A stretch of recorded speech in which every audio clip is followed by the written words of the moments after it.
పరిశుద్ధ లేఖనాన్ని చదువుకుందాం. పేతురు రాసిన మొదటి పత్రిక 3వ అధ్యాయము 12వ లేఖనాన్ని చదువుదాం.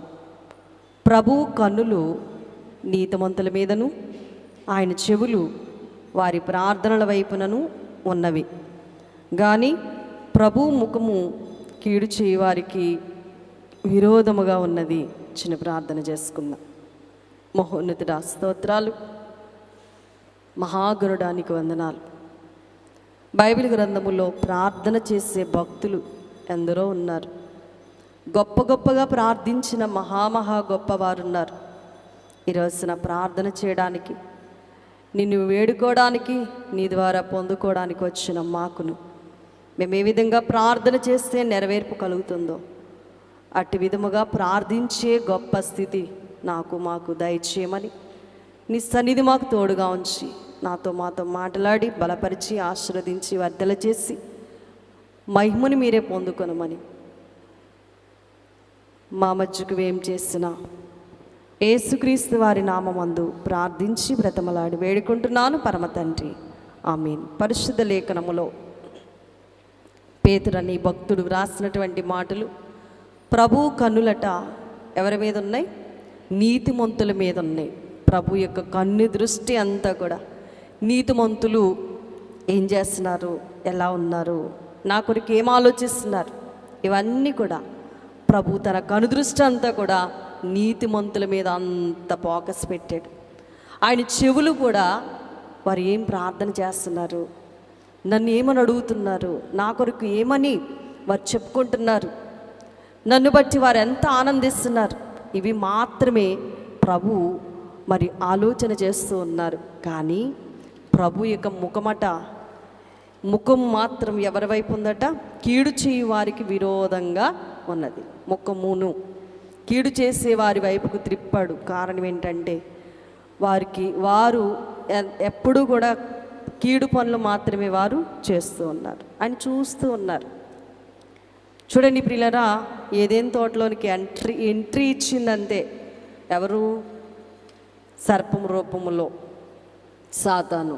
ప్రభు చూడలేదంటారా? చూస్తూనే ఉన్నారట. ఆదాము అప్పుడే మొరపెడితే ఆయన ప్రార్థన వైపే దేవుడు చూస్తుండేనేమో. ఆయన మీదే దృష్టి నిలిపి ఎప్పుడు పిలుస్తాడా, ఇదిగో సర్పం వచ్చిందిగా, మరి తన భార్య ఇలా పడింది, ఇప్పుడు నన్ను పిలుస్తాడు అనుకుని ప్రభువు ఎదురు చూస్తుండొచ్చు బహుశా. కానీ ఆదాముకి ప్రభుని పిలవాలని కానీ, ప్రభువుకు చెప్పి ఆ పండం తినమంటే తిందామని కానీ ఒక సదుద్దేశం అనేది లేకపోయింది. అంతే కదండి. మన వైపు కూడా కీడు చేసే వారిని ఆయన అలా చూస్తూ ఉంటారంట. కారణం ఏంటో తెలుసా? దేవుడు ఒక లక్షణాన్ని ప్రతి ఒక్కరికి ఇచ్చారు, అదే స్వతంత్రత. ఏ లక్షణం చెప్పండి? స్వతంత్రంగా నీ ఇష్టం, నువ్వేం చేసినా ఆయన కాదనడు. కానీ ఆయన నీ వైపు మాత్రం ఖచ్చితంగా చూస్తూ ఉంటాడట. అసలు నీవు చేస్తావా చేయవా? నువ్వు ఎలా ఉంటావు? నీవు ఆయన వైపు చూస్తావా, లేక ఆ పనిలో పడిపోయి ఆయన మర్చిపోతావా? ఈ విషయాలన్నింటిని బట్టి కీడు చేసే వారికి విరోధంగా కూడా విరోధంగా ఉన్న వారికి కూడా ఆయన ముఖం అలా చూస్తూ ఉంటారట. నీతిమంతుల యొక్క ప్రార్థన మీద ఆయన దృష్టి నిలిపి ఆ కన్నులన్నీ ఆ నీతిమంతుల మీద పెట్టిన దేవుడు దుష్టులను కూడా ఏం చేస్తున్నాడు? చూస్తూ ఉన్నాడు. కానీ దుష్టులు ఏం చేస్తారు చెప్పండి? దుష్ట సాంగత్యాన్ని మానరు. మా పనులు మావి, మా నాలుకలు మావి, మాకిష్టమైన రీతిగా మేము ఉంటాము అని వాళ్ళు ఎప్పుడు కూడా చలామణి అవుతూ ఉంటారు. అలాంటి వారిని అందరినీ కూడా దేవుడు ఏం చేస్తున్నాడంటే చూస్తూ ఉన్నాడు. ఆకాశం నుండి ఎండ మంచివారి మీద కురుస్తుంది, చెడ్డవారి మీద అది కాస్తూ ఉంది. వీళ్ళు మంచోళ్ళు కదా, వీళ్ళకి మాత్రమే నా ఎండను చూపిద్దాం, వీళ్ళు పంటే పండిద్దాం అని అనుకోవట్లేదు. కానీ సూర్యుని యొక్క కిరణాలు ప్రతి మానవుని మీద ఎలా పడుతున్నాయో, నీతి సూర్యుడైన క్రీస్తు వారు కూడా తన్ను వెతికే వారిని చూస్తున్నాడు, వెతకని వారిని కూడా ఆయన చూస్తున్నాడు. వెతికే వారి మీద ఆయన ఫోకస్ ఎక్కువ పెట్టాడు. వెతకని వారిని చూస్తూ ఉన్నాడు, కానీ ఏం గద్దించట్లేదు. కారణం స్వతంత్రత ఇచ్చాడు. ఎందుకండి, పండు తిన్నప్పుడే ఆపాలిగా దేవుడు, ఆపగల శక్తిమంతుడు. కానీ ఏమిచ్చాడు మానవునికి? ఇదిగో తోటలో రకరకాల చెట్లు నీ కొరకే వేశాను, ఫలాలన్నీ నీ ఇష్టం, నీ కొరకు ఇవన్నీ నేను ఏర్పాటు చేశాను, కానీ నా మాట విని ఒక్క ఫలాన్ని మాత్రం ముట్టుకోకు అని అన్నాడు. అంతేనా? దాని చుట్టూ ఏమైనా కంచేసేసి వెళ్ళిపోయాడా? దాన్ని కూడా విచ్చలవిడితనంగా అలా పెట్టేసి ఆయన టెస్ట్ చేస్తూ ఉన్నాడు. మనల్ని కూడా పరీక్షిస్తాడు దేవాది దేవుడు.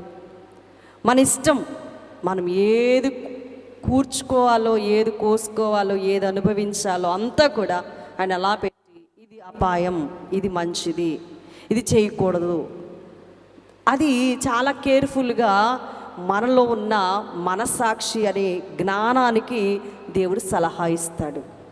అవునా కదండి? అందరిలో జ్ఞాన లక్షణం ఉంది. ఆ లక్షణం తెలియజేస్తుంది ఇది మంచి, ఇది చెడు.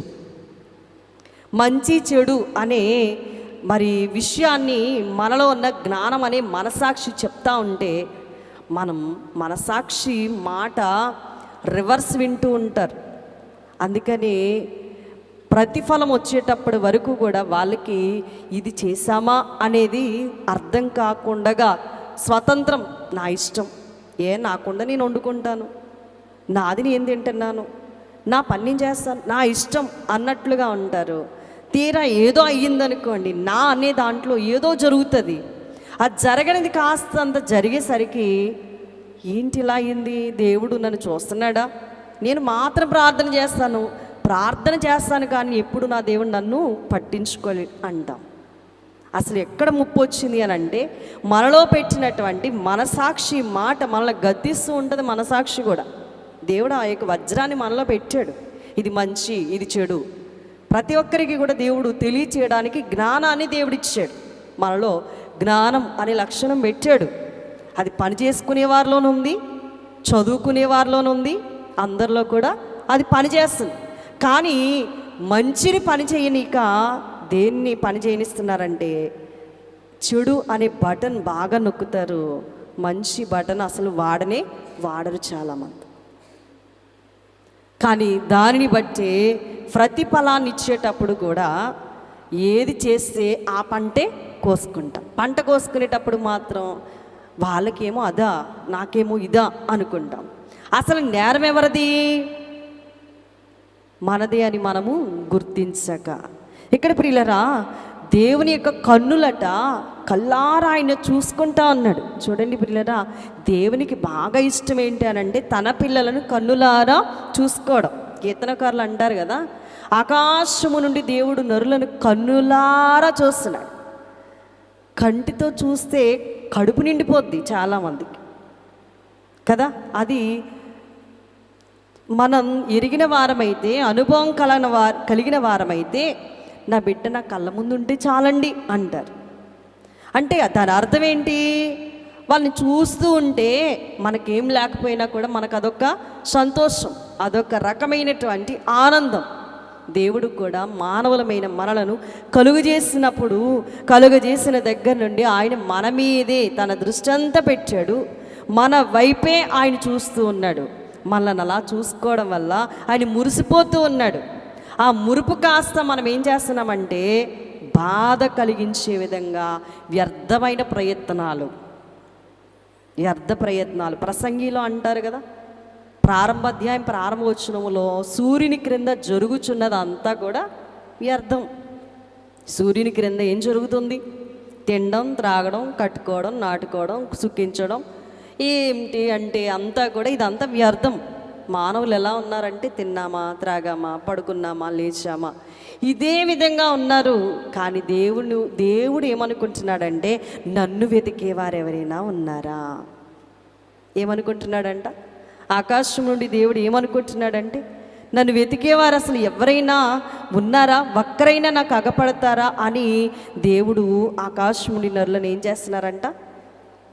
చక్కగా చూస్తూ ఉన్నారట. అంత మాత్రమే కాదు, అసలు మానవులు ఎలా ఉన్నారు ఆలోచన చేస్తే 53వ కీర్తనలో దావీదు గారు దైవ ధ్యానములో చక్కగా రాస్తూ అన్నారు, మానవులు ఎలా ఉన్నారు అంటే ప్రియులారా, చాలామందట దేవుడు లేడు.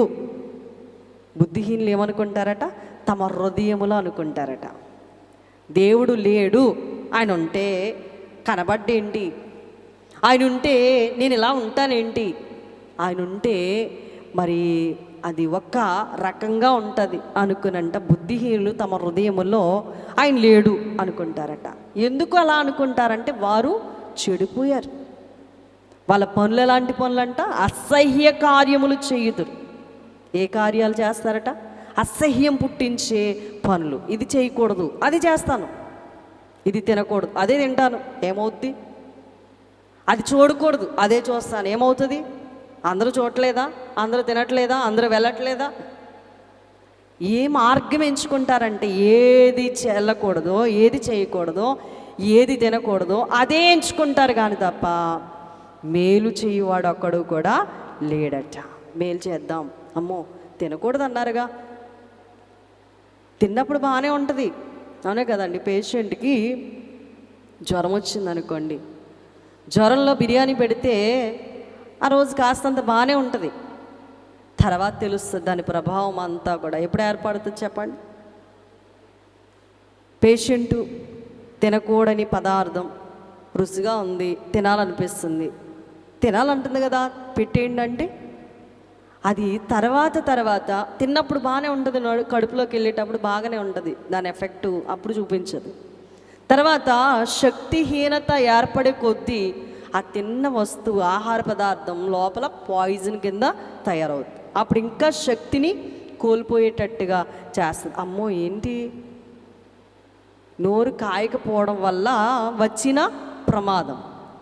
అలాగే ప్రియులారా, దేవుడు కూడా అంటున్నాడు, మీ ఇష్టం, మంచి చెడు మీ ఎదుటే పెట్టాను, నువ్వు ఏది కావాలి దాన్ని కోసుకో, దాన్ని తిను, నీ ఇష్టం, నేనేం అడ్డు చెప్పను, నీకు స్వతంత్రంగా నీకు కావలసినవన్నీ భూలోకము నిండా గొప్ప ఆహారం అంతా నేను ఏర్పాటు చేశాను, నీ ఇష్టం.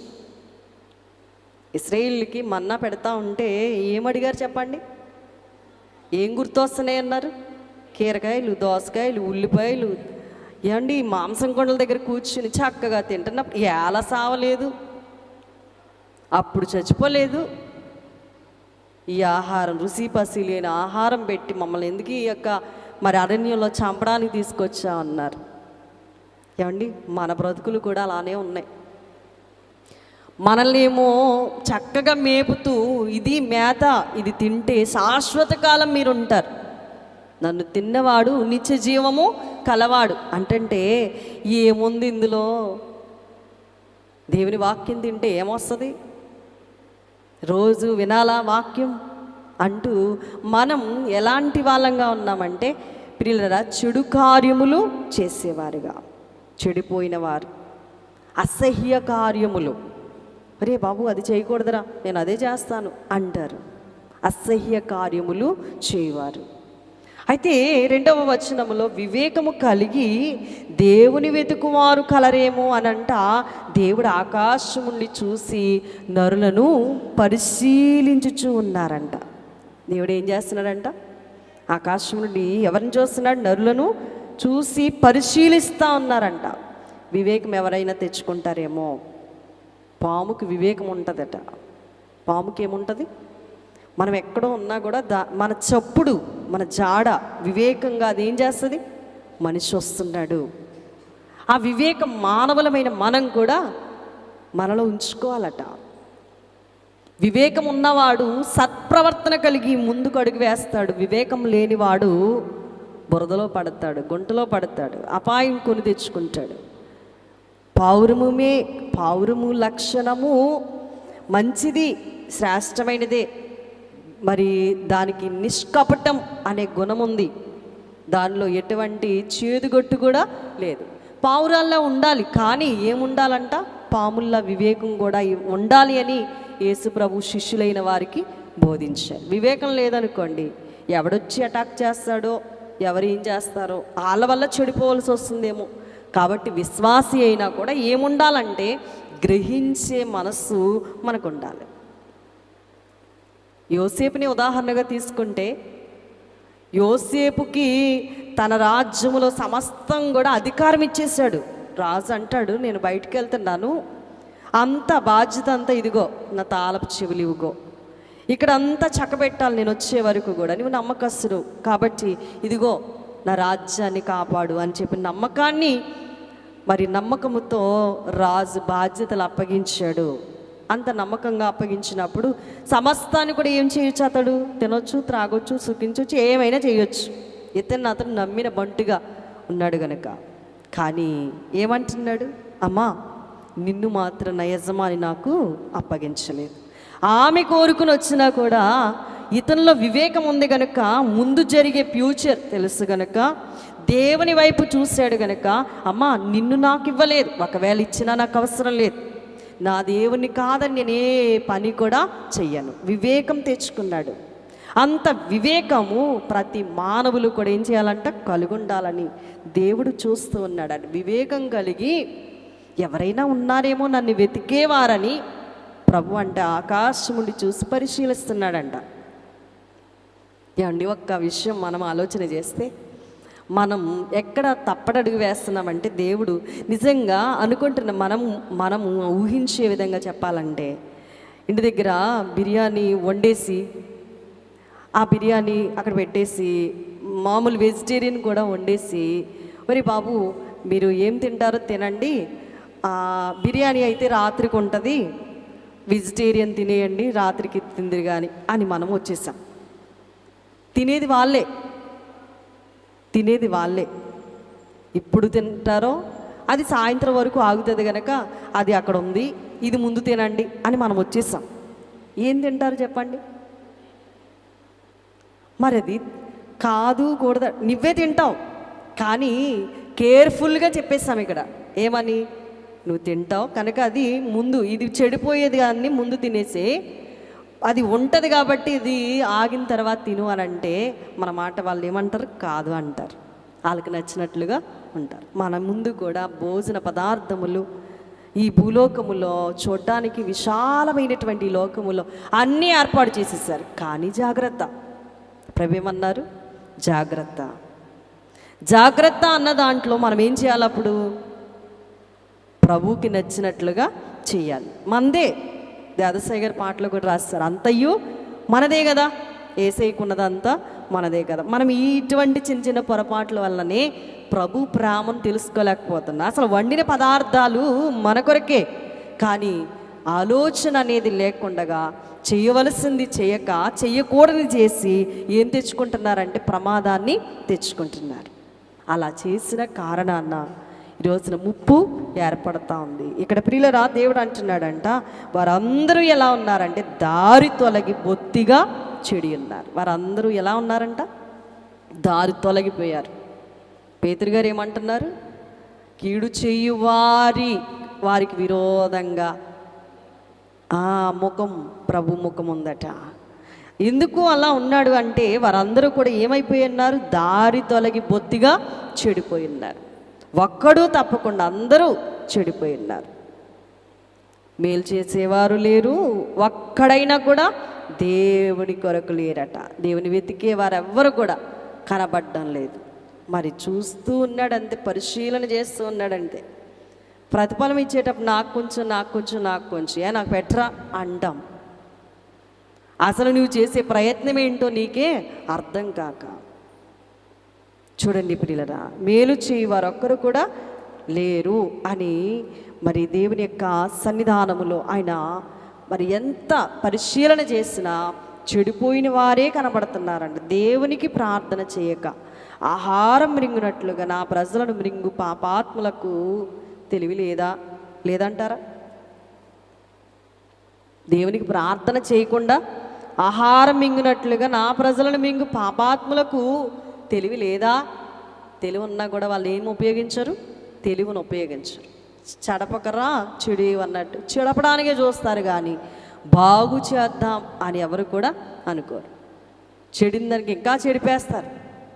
బాగు చేసే యత్నం ఎవరు కూడా చెయ్యరు. భయకారణము లేని చోట వారు భయాక్రాంతులైరి, నన్ను ముట్టడివేయి వారి ఎముకలను దేవుడు చెదరగొట్టి అన్నాడు. దేవుడు వారిని ఉపేక్షించును గనుక నీవు వారిని సిగ్గుపరిచితి. సియోన్లో నుండి ఇశ్రాయేలులకు రక్షణ కలుగును గాక. దేవుడు చెరలో ఉన్న తన ప్రజలను రప్పించినప్పుడు యాకోబు హర్షించును, ఇశ్రాయేలు సంతోషించును. చెరలో ఉన్న తన ప్రజలను రప్పించేటప్పుడు దేవుడు చెప్పినట్లుగా మనం చేస్తే ఖచ్చితంగా మనం ఏం చేస్తామంటే హర్షిస్తాం, సంతోషిస్తాం. దేవుడు కాదని ఏం చేసినా దానివల్ల నిష్ప్రయోజనం. ఇక్కడ నీతిమంతుల్ని వెతుక్కుంటున్నాడు ఆయన. నీతిమంతుల మీద బాగా ఎక్కువగా ఆయన వారికి సమీపముగా ఉన్నాడు. ఆయన సమీపముగా ఉండే దేవుడు. ఆయన మనతో సహవాసం చేయడానికి వచ్చి కూర్చున్న దేవుడు. ఆయనకి ప్రియులరా మనం ఆకారము లేదు అనుకోవడానికి లేదు. సజీవదారిగా వాక్య రూపి అయిన దేవుడు సజీవదారిగా ప్రతి ఒక్కరిలోనికి మూలుగులు కీళ్ళు విభజించినంత మట్టుకు మన అందరిలోనికి ప్రవేశించి మనలో ఆయన ఏం చేస్తున్నారు? కార్యాలు జరిగిస్తూ ఉన్నారు. ఆయన కనబడ్డు అనడానికి లేదు. ఆయన వాక్యం అందరిలోనికి ప్రవేశిస్తూ ఉంది. ఆయన వాక్యము ద్వారానే మనలో గొప్ప కార్యాలు ఆయన చేస్తుంది. ఆయన మాట పంపి రోగులను బాగు చేసేసాడు. కేవలం మాట. ఇది నమ్మక చాలామంది మరి రోగగ్రస్తులుగా ఉండిపోతున్నారు. వాస్తవం ఏంటంటే ఆయన మాట సెలవిచ్చాడు అంతే. రోగిని ఇంకా చూడకముందే ఆ మాట విని రోగి ఏమైపోయాడు? బాగుపడిపోయారు. ఆయనే వెళ్ళక్కర్లేదు. ఆయన వాక్యం మనలోనికి ప్రవేశిస్తే చాలు, అదే తన పని తాను చేసేస్తాడు. మన అవయవాల నిర్మాణకుడు తన వాక్కు చేత ఏదైనా కూడా చెయ్యగల సమర్థుడై ఉన్నాడు. కాబట్టి ప్రియులరా మరి గొప్ప ప్రార్థనలు ఎవరు చేస్తున్నారు? దేవుణ్ణి ఎవరు వెతుకుతున్నారు? దేవుని సహవాసానికి ఎవరు వచ్చారు? ఇవన్నీ కూడా ఆయన చక్కగా చూసుకుంటూ ఉన్నారంట. ఆయన అందరినీ చూస్తూ ఉన్నారు. అందరి వైపు కూడా ఆయన పరిశీలనగా చూస్తూ ఉన్నారు. అయితే ప్రియులరా బైబిల్ గ్రంథంలో గొప్ప గొప్ప ప్రార్థన చేసే ప్రార్థనా పరులు బైబిల్ గ్రంథంలో మనకి కనబడుతూ ఉంటారు. ఆ ప్రార్థనా పరులలో మనం కొన్ని ప్రార్థనలు చూస్తే ప్రియులరా మోషే గారి ప్రార్థన 14వ అధ్యాయం నిర్గమాకాండములో 15-16 వచ్చిన భాగములో ఇశ్రాయేలీలు ఐగుప్తు నుండి బయలుదేరారట. పిహాహిరోతుకు సమీపమున సముద్రం దగ్గర వారు దిగారు.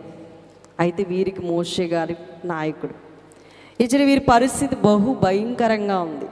ముందు చూస్తే నుయ్యి, వెనక చూస్తే గొయ్యి అన్నట్లుగా ఉంది. అయితే అంతలో యెహోవా మోషేతో ఏమంటున్నాడు? నీవేళ నాకు మొరపెట్టుచున్నావు. ఏమంటున్నాడండి? ఎప్పుడు మొరపెడతాడు మోషే? నిత్యం ఆయన పని ఏంటంటే మొరపెట్టడమే. దేవుని దగ్గరికి వెళ్ళి పేచి పెట్టాలా, దేవుని దగ్గర నుండి పూచి తీసుకోవాలా, అది ఆయన మరి ఇష్టం. దేవునితో నిత్యం మాట్లాడుకునేటువంటి అలవాటు కలిగిన వాడు కనుక ఏం చేస్తున్నాడంటే దేవునికి మొరపెడతా ఉన్నాడు.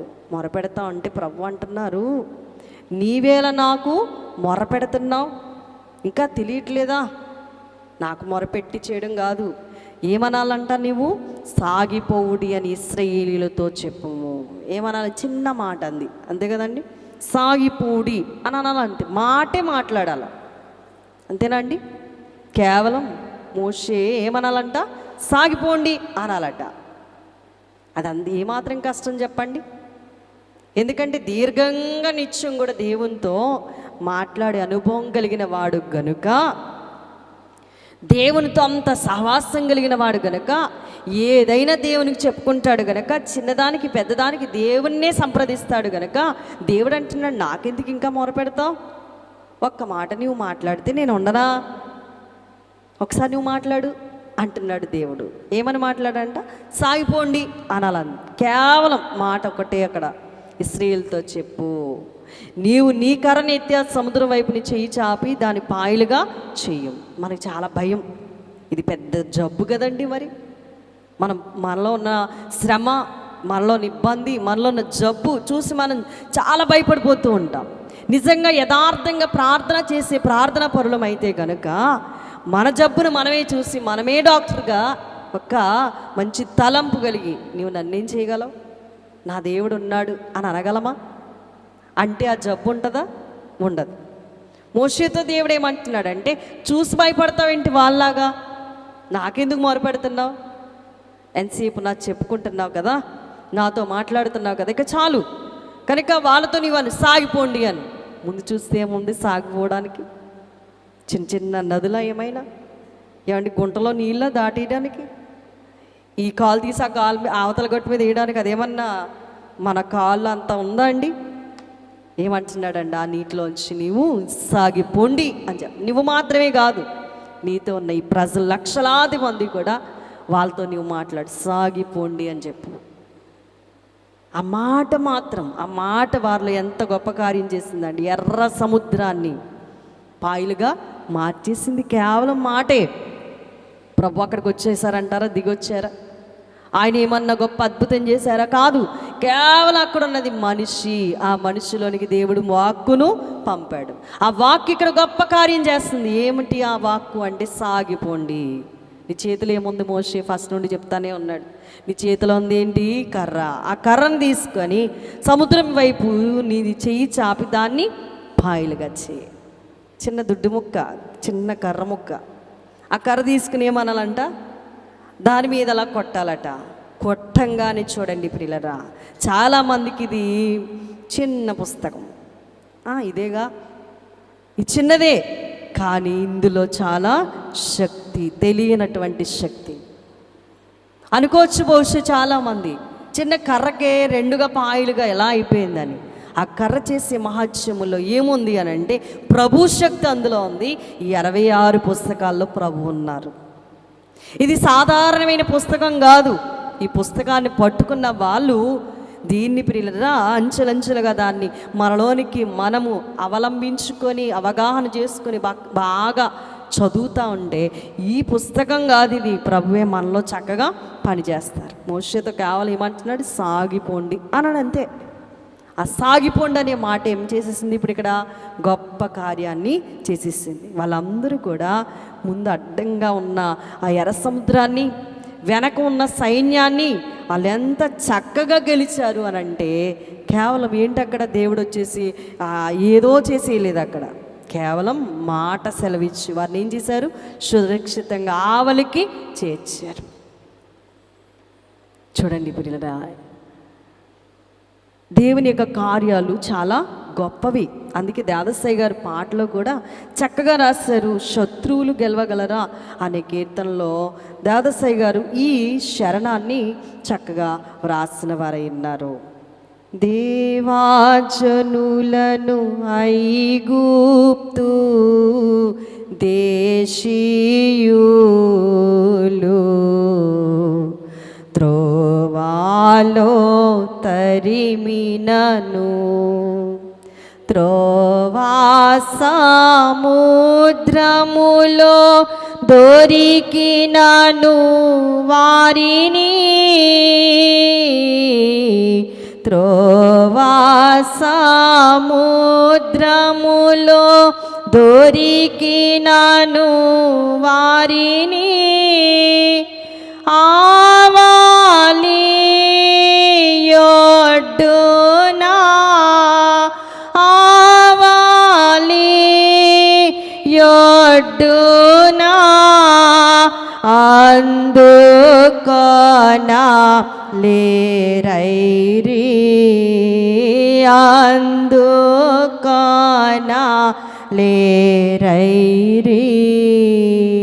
చూడండి, దేవజనులను దేశీయులు, ఐగుప్తు దేశీయులు త్రోవలో తరిమినా కూడా త్రోవ సముద్రంలో దొరికిందంట వారిని. ఎక్కడ? ఆవలి ఒడ్డున అందుకోలేకపోయారు. సముద్రంలో వాళ్ళకి త్రోవ దొరికింది, అయినా కూడా ఆవలి ఒడ్డున వారిని ఏం చేయలేకపోయారు? అందుకోలేక అందినట్టుగానే కనిపించారు. దేవుని కార్యాలు చిత్ర విచిత్రములండి.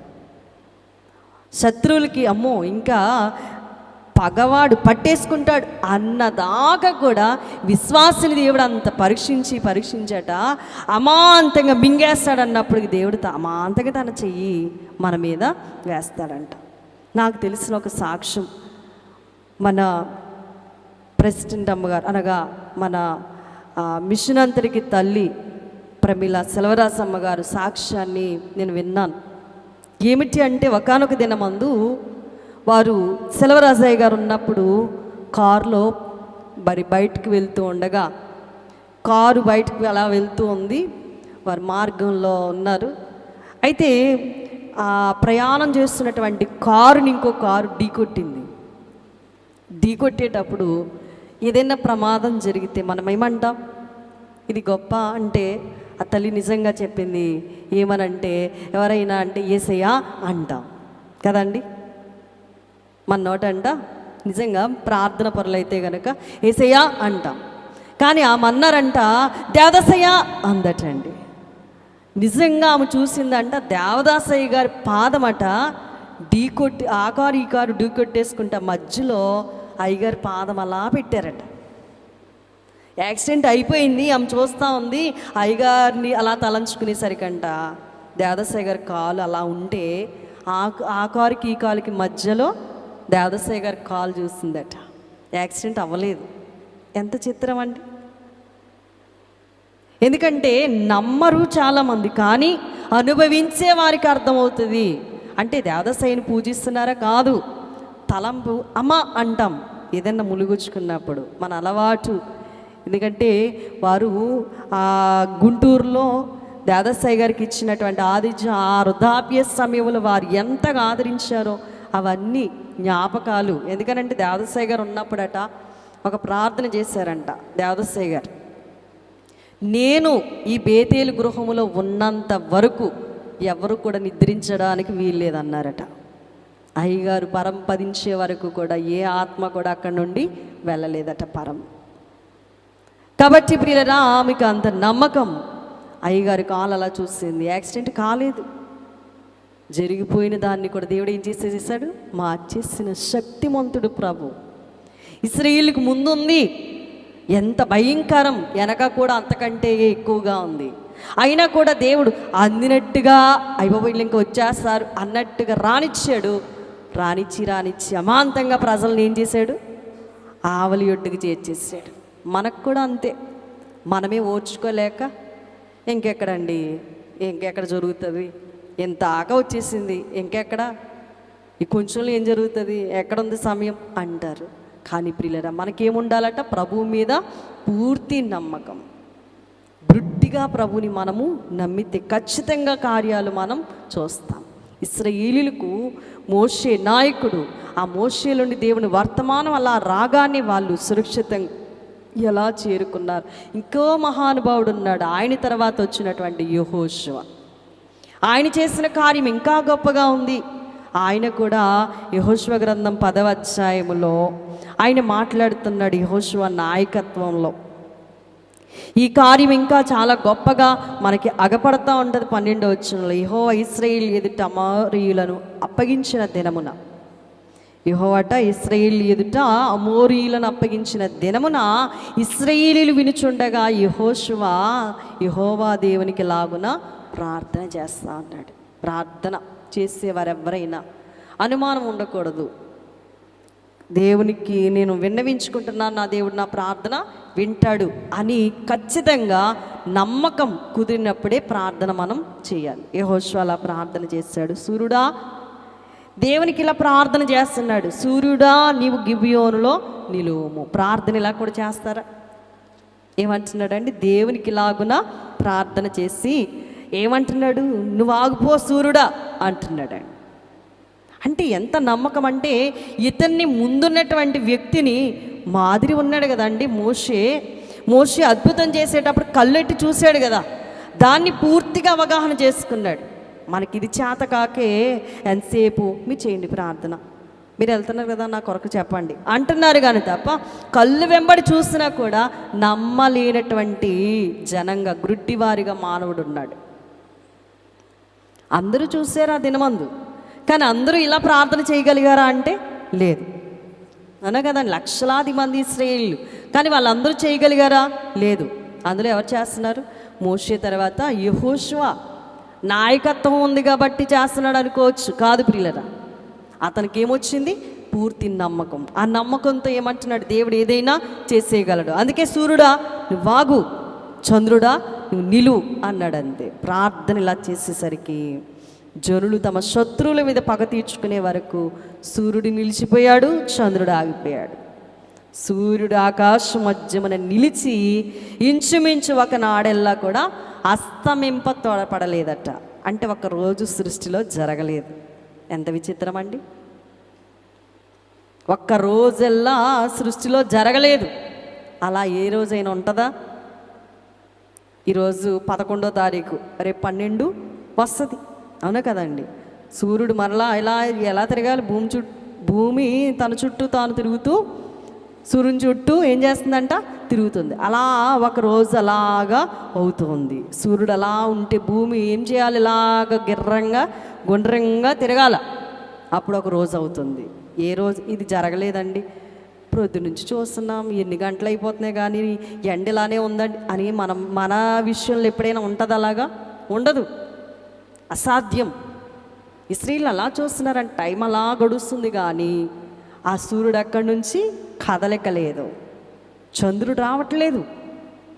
చూడండి ప్రియులరా, టైం గడిచిపోతుంది కానీ సూర్యుడు అలా ఆగిపోయాడు. ఎంత గొప్ప కార్యాలు, ఎంత గొప్ప గొప్ప ప్రార్థనలు వారు చేశారు. వాళ్ళు మానవులండి. ఈ విషయం మనకు తెలిస్తే మనం ప్రార్థన చేయగలం.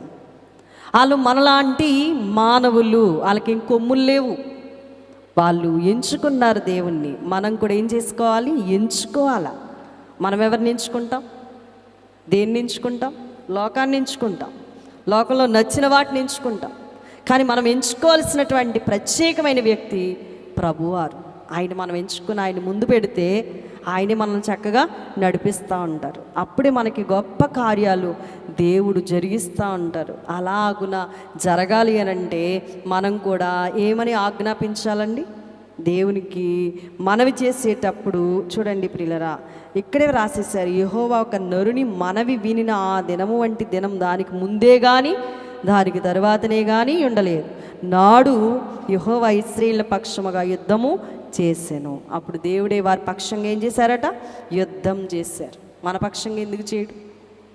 కాబట్టి మనం జాగ్రత్త కలిగి ఏం చేయాలంటే ప్రార్థన చేసేటప్పుడు బహు నమ్మకముగా, బహు విశ్వాసముగా నా ప్రభు చేస్తారు అన్నట్లుగా ప్రభు వైపు చూసి చేసింది ఏది కూడా నిరార్థకము కాదు, కానేరదు.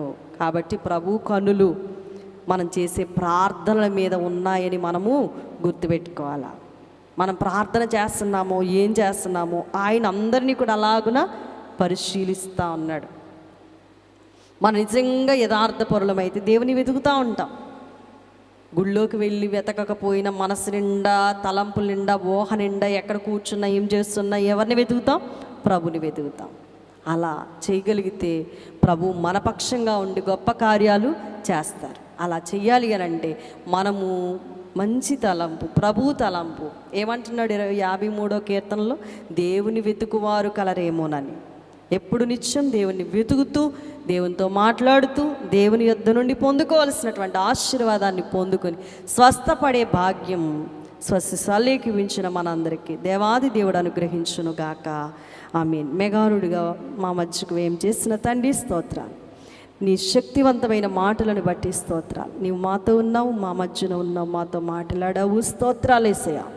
నీవు మాట్లాడినట్లుగా దేవా మేము గ్రహించి ఉన్నాము గనుక నీవు చెప్పమన్న మాట మేము చెప్పగలిగినట్లుగా, దేవా నీ ఇష్టానుసారంగా మేము నడవగలిగినట్లుగా నీ ద్వారా మేము పొందుకునే భాగ్యం మా అందరికీ దయచేసి మహిమ, ఘనత, కీర్తి, ప్రభావములు మీరే పొందుకునమని మా నిమిత్తము ప్రాణం పెట్టిన సిలువనాథుడిని యేసుక్రీస్తు వారి నామమందు ప్రార్థించి బ్రతమలాడి వేడుకుంటున్నాను పరమ తండ్రి. ఆమేన్. మీ అందరికీ మరణాత.